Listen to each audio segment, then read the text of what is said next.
Teman-teman semua, kita hidup di dunia ini punya garis takdir masing-masing. Semua orang punya porsinya masing-masing dalam hidup ini. Setiap orang digariskan dengan kapasitas dan kemampuannya masing-masing. Dan itu harus disadari dengan kesadaran yang utuh. Sehingga kita tidak meratapi kesialan yang menimpa hidup kita. Ya, maksudnya kadang-kadang kan kita suka mengeluh, kok gini banget ya hidup saya, kok saya serba sulit. Itu biasanya dasarnya karena kita tidak sadar bahwa kita ini memang ditakdirkan untuk seperti itu. Ini adalah jalur dan jalan hidup kita.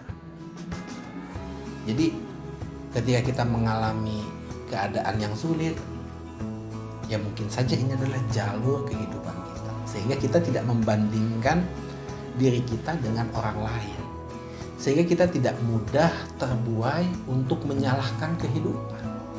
Karena tadi balik lagi, setiap orang punya jalurnya masing-masing. Oke? Karena kita punya jalurnya masing-masing, maka sebetulnya disitulah peran kita. Peran kita dalam hidup. Jadi setiap orang sebetulnya punya peran masing-masing dalam hidup. Cuman uniknya dalam kehidupan ini, peran itu bisa kita pilih. Kita mau pilih peran seperti apa. Beda dengan di film ya. Sutradaralah yang menentukan. Kamu mau jadi peran antagonis atau jadi protagonis ya. Tapi dalam kehidupan kita sendiri diberikan kebebasan oleh Tuhan untuk menjadi peran seperti apa yang kita inginkan. Nah, tentu saja karena kita diberikan kemampuan untuk memilih peran, maka biasanya kita ingin berperan dengan cara yang baik. Ya, sehingga apa? Sehingga kehidupan yang kita jalankan atau plot kehidupan yang kita jalankan ya sesuatu yang sangat bagus. Ya. Nah, bagaimana cara membangun peran yang baik? Atau bagaimana cara memilih peran yang baik untuk bisa membangun sebuah alur cerita kehidupan kita? Nah, biasanya kalau saya merefleksikan diri, maka yang pertama, pilihlah peran yang memang sesuai dengan diri kita. Passion kita tuh di mana? Sehingga ketika kita memilih peran yang kita sukai, maka kita akan menjalankan hidup ini dengan enjoy. Ini bisa dalam bentuk profesi, dalam bentuk kegiatan dan lain sebagainya. Ya. Pilihlah kehidupan, pilihlah jalur kehidupan yang memang benar-benar Anda sukai. Ya. Tentu memang ketika kita memilih yang kita sukai, kadang-kadang kita selalu berpikir, ada nggak sih hasilnya? Ya kan? Ada nggak sih benefitnya? Karena kan kita memilih sesuatu yang kita sukai. Sementara ada juga pilihan yang kita tidak sukai, tapi memang ada hasilnya. Ya. Misalnya teman-teman tuh ingin jadi seniman misalnya. Ada nggak sih uang dari seniman itu? Atau memang saya mau jadi pekerja aja, pekerja profesional? Dua-duanya oke-oke saja. Tapi panggilan jiwa Anda, apa yang Anda suka itu di mana? Silakan pilih. Ya. Karena saya yakin jika kita sudah menentukan pilihan, maka selanjutnya ya tinggal kita berpikir bagaimana sebuah pilihan dalam hidup kita ini bisa lebih produktif. Caranya adalah agar bisa menghasilkan ya pelajari juga sistem bisnisnya. Maksud saya itu Anda sebagai seorang seniman ya pelajari bisnis. Sistem bisnis adalah sistem yang bisa menghasilkan keuntungan. Anda memilih sebagai seorang penulis, ya pelajari juga bagaimana bisa menghasilkan penghasilan dari menulis.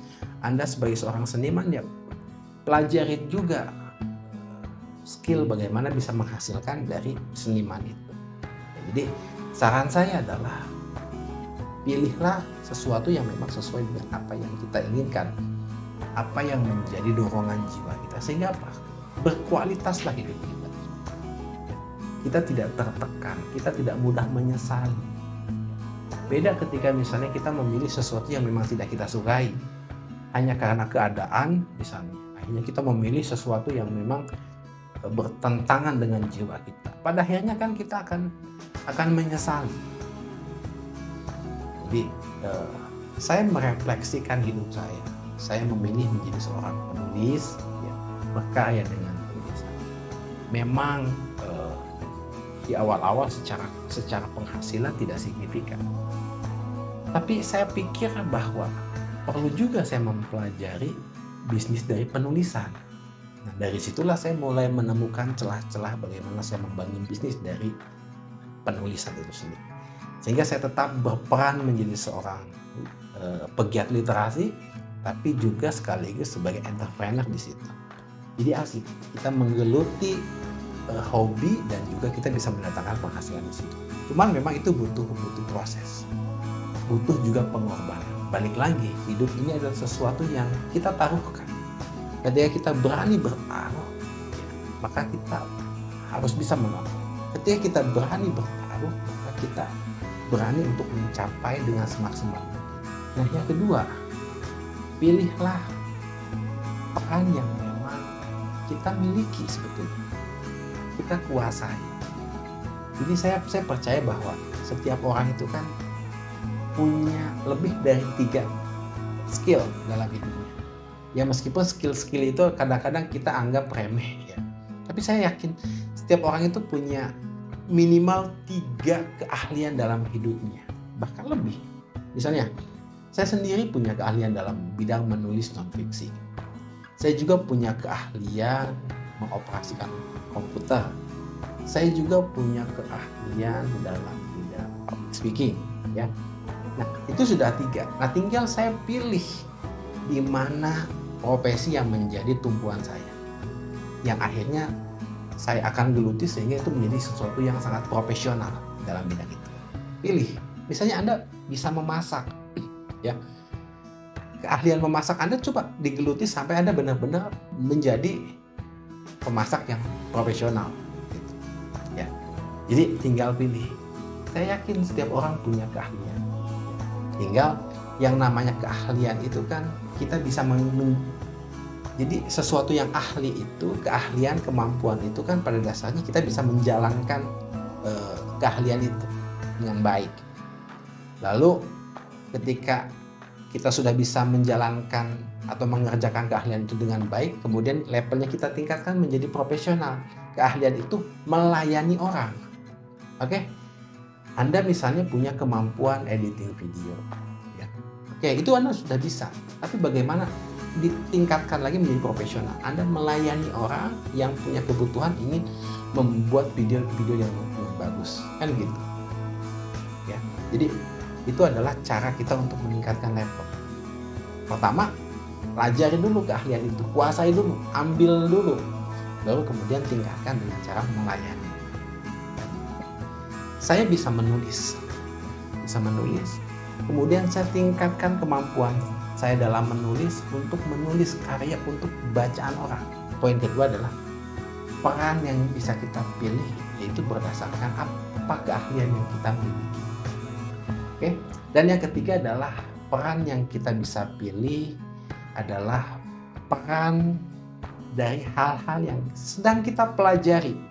Ini memang kita pelajari. Misalnya Anda sedang mempelajari psikologi, mempelajari misalnya tentang trading, fotografi dan sebagainya. Anda sedang pelajari.